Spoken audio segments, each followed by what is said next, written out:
ಸ್ನೇಹಿತರೆ, ಯುಗಾದಿ ಹಬ್ಬದ ಆಚರಣೆ, ಮಹತ್ವ ಮತ್ತು ಪೌರಾಣಿಕ ಹಿನ್ನೆಲೆಯನ್ನ ಒಳಗೊಂಡಿರುವಂತಹ ಈ ವಿಡಿಯೋವನ್ನ ಎಲ್ಲೂ ಕೂಡ ಸ್ಕಿಪ್ ಮಾಡ್ದಂಗೆ ಪೂರ್ತಿಯಾಗಿ ನೋಡಿ. ಹಾಗೇನೆ ಹೆಚ್ಚಿನ ವಿಡಿಯೋಗಳಿಗಾಗಿ ನಿಶ್ಚಿತ ಗೌಡ ಅಡುಗೆ ಅಂಡ್ ವ್ಲಾಗ್ಸ್ ಯೂಟ್ಯೂಬ್ ಚಾನೆಲ್ ನನ್ನು ತಪ್ಪದೆ ಸಬ್ಸ್ಕ್ರೈಬ್ ಮಾಡಿ.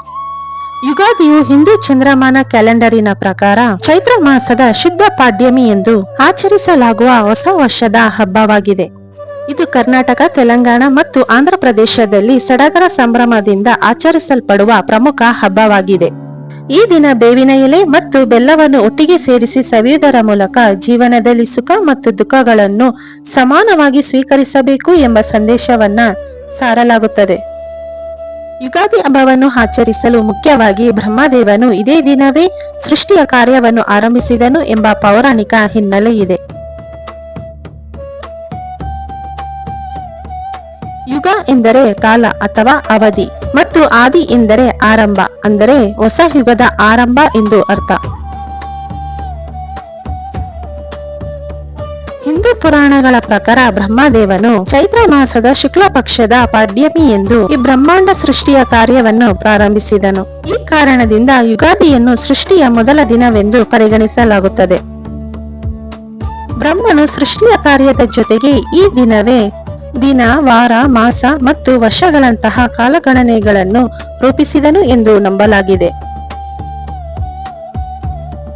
ಪೌರಾಣಿಕ ಉಲ್ಲೇಖಗಳ ಪ್ರಕಾರ ದಶರಥನ ಪುತ್ರ ಶ್ರೀರಾಮನು ರಾವಣನನ್ನು ಸಂಹರಿಸಿ ಅಯೋಧ್ಯೆಗೆ ಮರಳಿ ಪಟ್ಟಾಭಿಷೇಕ ಮಾಡಿಸಿಕೊಂಡ ದಿನವೂ ಇದೇ ಆಗಿದೆ ಎಂದು ಹೇಳಲಾಗುತ್ತದೆ.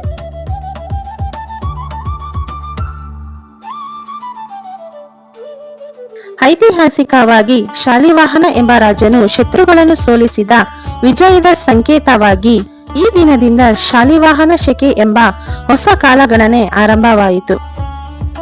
ಜೀವನದಲ್ಲಿ ಸುಖ ಮತ್ತು ದುಃಖ ಎರಡನ್ನೂ ಸಮಾನವಾಗಿ ಸ್ವೀಕರಿಸಬೇಕು ಎಂಬ ಸಂದೇಶವನ್ನು ಸಾರಲು ಬೇವು ಮತ್ತು ಬೆಲ್ಲವನ್ನು ಹಂಚಿ ತಿನ್ನಲಾಗುತ್ತದೆ. ಈ ದಿನ ಪಂಚಾಂಗವನ್ನು ಪೂಜಿಸಿ ವರ್ಷದ ಫಲಾಫಲಗಳನ್ನು ತಿಳಿದುಕೊಳ್ಳಲಾಗುತ್ತದೆ. ಅಂದರೆ ಮಳೆ, ಬೆಳೆ, ರಾಶಿ ಮತ್ತು ಭವಿಷ್ಯಗಳನ್ನು ತಿಳಿದುಕೊಳ್ಳುವ ಪಂಚಾಂಗ ಶ್ರವಣ ಸಂಪ್ರದಾಯವಿದೆ. ಈ ವಿಡಿಯೋ ನಿಮಗೆ ಇಷ್ಟ ಆಗಿದೆ ಅಂತ ಭಾವಿಸ್ತೀನಿ. ಹೆಚ್ಚಿನ ವಿಡಿಯೋಗಳಿಗಾಗಿ ನಿಶ್ಚಿತ ಗೌಡ ಅಡುಗೆ ಅಂಡ್ ವ್ಲಾಗ್ಸ್ ಯೂಟ್ಯೂಬ್ ಚಾನೆಲ್ ನನ್ನು ತಪ್ಪದೆ ಸಬ್ಸ್ಕ್ರೈಬ್ ಮಾಡಿ, ಲೈಕ್ ಮಾಡಿ ಮತ್ತೆ ಶೇರ್ ಮಾಡೋದನ್ನ ಮರಿಬೇಡಿ. ಹಾಗೆ ನಿಮ್ಮ ಅನಿಸಿಕೆ, ಅಭಿಪ್ರಾಯಗಳನ್ನು ತಪ್ಪದೆ ಕಮೆಂಟ್ ಬಾಕ್ಸ್ ಅಲ್ಲಿ ತಿಳಿಸಿ.